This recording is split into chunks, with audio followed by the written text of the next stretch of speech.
Hello and welcome to the in-depth series section of Drishti IAS. I'm Aisha, and in today's episode we will be discussing about the recent judgment of the Supreme Court, and the Supreme Court has upheld the Madrasa Act or the Madrasa Education Act of the largest state of India, that is Uttar Pradesh. So the fate of more than 16 lakh students and more than 15,000 of madrasas was at stake, but now with the judgment of the Supreme Court, the Madrasa Act of Uttar Pradesh has been upheld. So first of all, about the points of discussion, first we will be looking at the news, then the 2004 UP Madrasa Act, what has been the challenge to the act, madrasas in India, and Allahabad High Court decision. In the end, prelims MCQ, topic is of relevance from General Studies paper 2, that is act, and then that can come under education also. So the news talks about Uttar Pradesh Madrasa Education Act upheld by the Supreme Court. What was the case? So earlier the Allahabad High Court of Uttar Pradesh has struck down the UP Madrasa Act, but the Supreme Court has reversed the decision and has upheld the UP Madrasa Act. So Drishti IAS has come up with the IAS GS Foundation course, which will cover both prelims and mains in an offline mode in English medium. And the Indore batch is starting on 13th of November, 3:30 p.m. and the Delhi, that is Karol Bagh batch, is starting on 26th November at 6 p.m. If you have any query, give us a call at 8010-440-440. So the 3-judge bench of the Supreme Court headed by the CJI of India, that is Chief Justice of India, D.Y. Chandrachud, has upheld the constitutional validity. So the constitutional validity of the Uttar Pradesh Board of Madrasa Education Act 2004, popularly known as the Madrasa Act of 2004, the constitutional validity of it has been upheld by the Supreme Court of India. So it has been said, the Supreme Court has upheld the constitutional validity. Constitutional validity becomes a very important point. Then the Allahabad High Court has earlier struck down the act in March on the grounds that it violated the principles of secularism in the state. Then in March the Allahabad High Court struck down the Madrasa Act, but then in next month, that is April, the Supreme Court put a stay on the High Court verdict until it decided on the validity of the law. And now the final Supreme Court judgment has come, and it talked about upholding the constitutional validity of the Uttar Pradesh Madrasa Act. Now let us talk about the 2004 UP Madrasa Act. So it talks about and it provides the legal framework for madrasas education across the state. Madrasa education. Now madrasa is a place where the Muslims go to get education, and it provides a legal framework for madrasa education. The act provides a legal framework for the madrasa education, where apart from the curriculum of the NCERT books, religious education is also imparted. So religious education is imparted in madrasas, and the NCERT curriculum knowledge is also imparted to the students. Then it created the UP Board of Madrasa Education, predominantly comprising members of the Muslim community.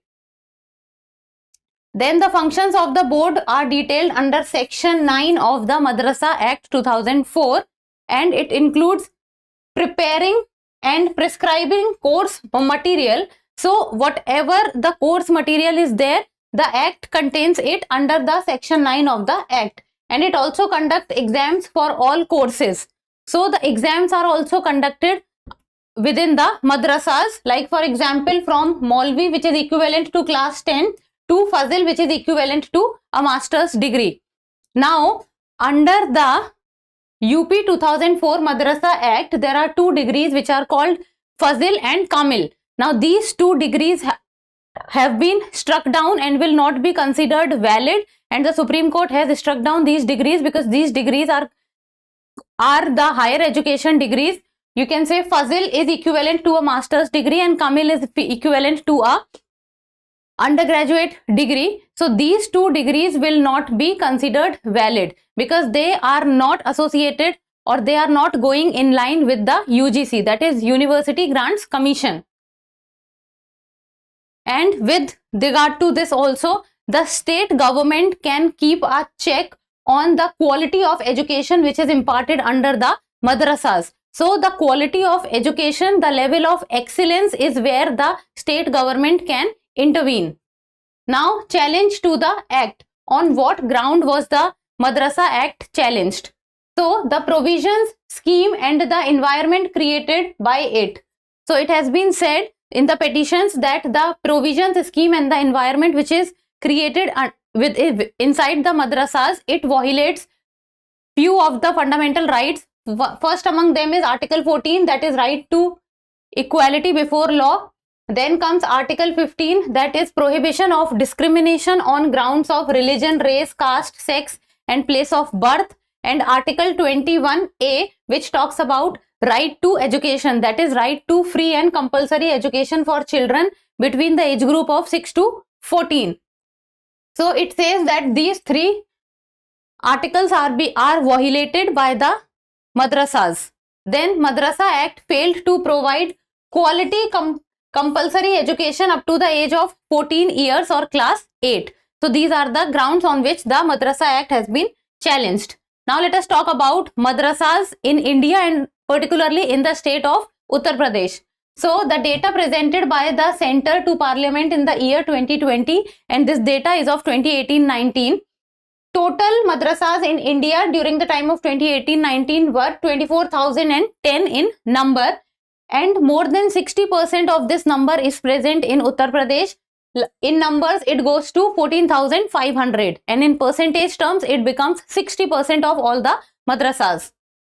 And out of these 14,528 madrasas in Uttar Pradesh, how many are recognized madrasas? So they are around 11,600. Then about 1.69 lakh students set for the UP Madrasa Education Board examination, and this examination is equivalent to class 10th and class 12th in the year 2023. In total, overall, lakhs and lakhs of students sit in the Madrasa's Education Board examination, and that is why it becomes very, very important to look into this matter, because the point of secularism which is always being raised with this Madrasa Act of 2004 was also answered by the Supreme Court when the upholding of the Madrasa Act took place. Now let us talk about the Allahabad High Court's decision. So Allahabad High Court struck down the act in its entirety, deeming it as unconstitutional on three main grounds. So when the Allahabad High Court talked about the Madrasa Act as being unconstitutional, and now the constitutional validity has been upheld, so the decision has been reversed by the Supreme Court. So the Allahabad High Court gave three major points, and these three major points, first was the point of secularism. Now secularism, when we talk about secularism in India, talks about that every religion in India or every person can follow any religion in India, and all the religion will be respected equally in India. So the ground on which the secularism point came up was that modern subjects are either absent or are optional in madrasas. So the modern education is being challenged, or the modern education is not provided properly to the students. It held that the government cannot discriminate by providing education based on religion. So the point which came up with regard to the Madrasa Act was that the religious instructions which was given will hamper the curriculum activities or the curriculum subjects which are being taught by the other schools, and the modern subjects or the optional subjects must be given more focus. So discrimination cannot be done on the basis of religion. Then the second point which the Allahabad High Court talked about was the right to education, that every children has the right to education of free education. Then government was violating this right by denying quality education in modern subjects.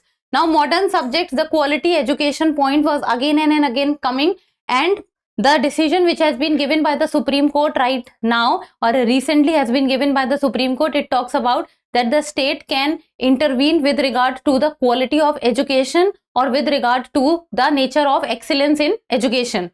Then comes next, that is conflict with central law. In conflict with the UGC Act 1956, that is University Grants Commission Act 1956, it stated that only universities or institutions deemed to be university under section 3 of the UGC Act can grant degrees. So according to the UGC Act, either the universities or institution or the deemed to be university can give degrees. All other specific organizations cannot give degrees, and no other person or authority including any madrasa or madrasa board can confer any degree. So according to the UGC Act, madrasa or madrasa boards cannot confer degrees. So these were the 3 points which the Allahabad High Court gave when they struck down the Madrasa Act, but now it has been reversed by the Supreme Court and the constitutional validity has been upheld. So this was all about the Supreme Court judgment, and in the end a prelims MCQ, and you people need to tell me the answer in the comment section. It is a PYQ of the year 2012, and the question talks about which of the following provisions of the Constitution does India have a bearing on education? Directive Principles of State Policy, Rural and Urban Local Bodies, 5th Schedule, 6th Schedule or 7th Schedule. You have to talk about the correct answer, and the codes given are 1 and 2 only, 3, 4 and 5 only, 1, 2 and 5 only, 1, 2, 3, 4 and 5 only. So give me the answer in the comment section, and that's all for today. Thank you so much for watching. Till we meet next time, keep reading, keep writing and keep subscribing to the channel. Thank you.